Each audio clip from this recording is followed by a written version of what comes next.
Hello, എല്ലാവർക്കും നമസ്കാരം. സുഖം എല്ലാവർക്കും. ഇവിടെ നമ്മൾ സുഖമായിട്ടിരിക്കുകയാണ് കേട്ടോ. ഇന്ന് ഞാൻ കാണിക്കാൻ പോകുന്നത് നല്ല ഹെൽത്തി ആയിട്ടുള്ള ഒരു ദോശയാണ്. നമുക്ക് ബ്രേക്ക്ഫാസ്റ്റിനും ഡിന്നറിനും ഒക്കെ നമുക്ക് ഉപയോഗിക്കാം. എല്ലാവർക്കും ഒരുപോലെ ഇഷ്ടപ്പെടുന്ന റാഗിയും ചെറുപയറും വെച്ചിട്ടാണ് ഞാൻ ഉണ്ടാക്കുന്നത്. അതുകൊണ്ട് ഞാൻ ഹെൽത്തി എന്ന് പറയാനുള്ള കാരണം രണ്ടും വളരെ നല്ലതാണ്. നമ്മുടെ ആരോഗ്യത്തിന് വളരെ സിമ്പിളാണ്. പെട്ടെന്ന് അരയ്ക്കാം, പെട്ടെന്ന് ഉണ്ടാക്കാം. അതിങ്ങനെ വെക്കണമെന്നോ പുളിക്കണമെന്നോ അങ്ങനെ ഒന്നുമില്ല കേട്ടോ. അതിൻ്റെ കൂട്ടത്തിൽ തക്കാളി ചട്നി ഞാൻ അരച്ചിട്ടുണ്ട്. അതിന് നല്ലൊരു കോമ്പിനേഷനാണ്. നമുക്ക് ഓടിപ്പോയിട്ട് നമ്മുടെ വീഡിയോയിൽ പോയി കണ്ടാലോ. ഇന്ന് നമ്മൾ ഉണ്ടാക്കാൻ പോകേണ്ട നല്ലൊരു ഹെൽത്തി ദോശയാണ് കേട്ടോ. ബ്രേക്ക്ഫാസ്റ്റ് ആയിട്ടും ഡിന്നറായിട്ടും ഒക്കെ ഉപയോഗിക്കാം. ഞാനിപ്പോൾ ഇത് എടുത്തിരിക്കുന്നത് 1/2 ഗ്ലാസ് റാഗി, 1/2 ഗ്ലാസ് ചെറുപയർ നന്നായിട്ട് കഴുകി കുതിർത്തി വെച്ചിരിക്കുന്നതാണ്. ഒരു 2 മണിക്കൂറോളം ഞാൻ കുതിർത്തിയിട്ടുണ്ട് കേട്ടോ. കറക്റ്റ് അളവിലാണ് ഞാൻ എടുത്തിരിക്കുന്നത്. ഇനി നമുക്കിത് നല്ലൊരു മിക്സിയുടെ ജാറിലിട്ടിട്ട് നന്നായിട്ട് അരച്ചെടുക്കാം. ഇതുണ്ടോ, നമ്മൾ അരച്ചു കൂട്ടോ, നല്ല മിനിമിനാന്നെ അരഞ്ഞിട്ടുണ്ട്. ഇനി നമുക്കിതിലേക്ക് ഇടേണ്ടത് ഇഞ്ചിയും 3 അല്ലി വെളുത്തുള്ളി കേട്ടോ, പിന്നെ കുറച്ച് ജീരകം നമുക്ക് ഉണ്ടാക്കുമ്പോൾ അങ്ങനെ ഇട്ടാൽ മതിയാവും.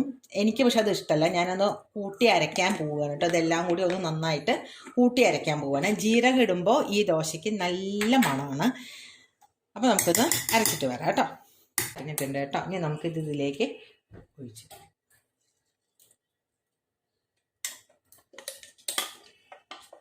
ഇനി ആവശ്യത്തിന് ഉപ്പിടുക. നമ്മുടെ ദോശ ബാറ്ററിൻ്റെ അളവ് നമുക്ക് എങ്ങനെ വേണം, നല്ല ലൂസായിട്ട് വേണോ കുറച്ച് ഗട്ടിയായിട്ട് വേണോ, അതൊക്കെ നമ്മളുടെ ഇഷ്ടത്തിന് നമുക്ക് ഉപ്പിടാം.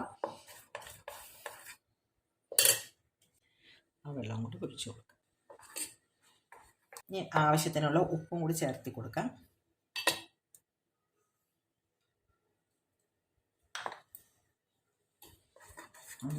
നമുക്ക് ദോശയ്ക്ക് ഒരു തക്കാളി ചട്നിയും കൂടി അരച്ചാലോ. ഞാനതിൽ ഒരു സവാള, ഒരു തക്കാളി, കുറച്ച് കറിവേപ്പില ഒക്കെയാണ് എടുത്തിരിക്കുന്നത്. അതിലേക്ക് കുറച്ച് വെളിച്ചെണ്ണ ഒഴിക്കുക. മുളക് അല്ലെങ്കിൽ മുളക് പൊടി നന്നായിട്ടൊന്ന് വഴറ്റി കൊടുക്കുക. നല്ല ടേസ്റ്റാണ് കേട്ടോ ആ ദോശയ്ക്ക് ഈ തക്കാളി ചട്നി. ഇത് ദോശയ്ക്കും ഇഡ്ഡലിക്കും ഇപ്പം നമ്മൾ ചെറുപയറും റാഗിയും കൂടി അരച്ച ദോശ ഉണ്ടല്ലോ, ദോശ ഉണ്ടാക്കുന്നതിന് മുമ്പ് തക്കാളി ചട്നി ഉണ്ടാക്കാൻ വിചാരിച്ചിട്ട് തക്കാളി ചട്നിക്കുള്ള പരിപാടിയിൽ ഇങ്ങനെ നടക്കുകയാണ്. ഒരുപാട് ഇങ്ങനെ വഴങ്ങണമെന്നില്ല. ഒരു പച്ചമണം കൂടി മാറിപ്പിക്കണം കേട്ടോ. അപ്പോൾ ആവശ്യമുള്ള ഉപ്പും കൂടി ഇട്ട് കൊടുക്കാം. പച്ചമണം മാറിയിട്ട് ഇത് തണുത്ത ശേഷം മിക്സിയിലിട്ടിട്ട് അരയ്ക്കാവും കേട്ടോ. അപ്പോൾ നമുക്കിത് അരയ്ക്കാം, തണുക്കട്ടെ കേട്ടോ. നമുക്ക് ദോശ ഉണ്ടാക്കാം കേട്ടോ. നമ്മൾ ഉപ്പൊക്കെ പാകത്തിന് ഇട്ടിട്ട്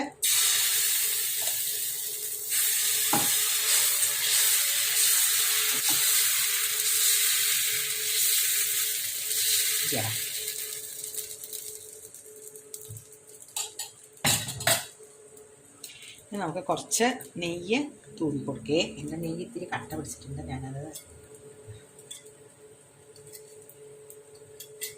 ആദ്യമേ നെയ്യ് ഇത്തിരി ഉരുക്കി വെക്കാൻ മറന്നു, അതാണ് ഉണ്ടായത്.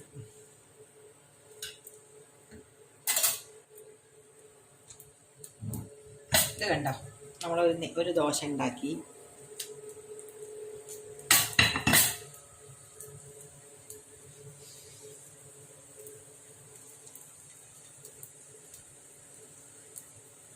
നന്നായിട്ട് മുരിഞ്ഞ് വരട്ടെ കേട്ടോ.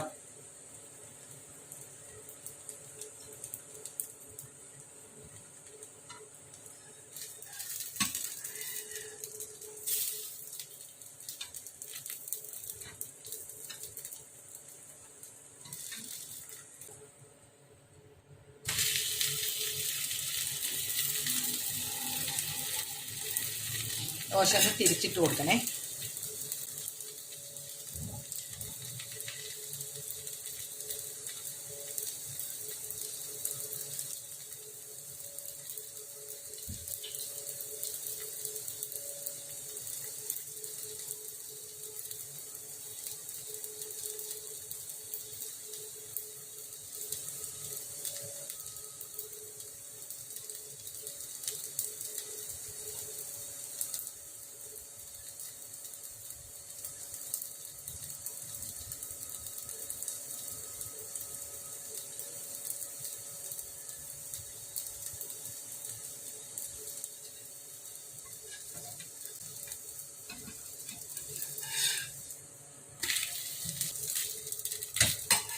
ഉണ്ടാക്കിയല്ലോ ആദ്യം.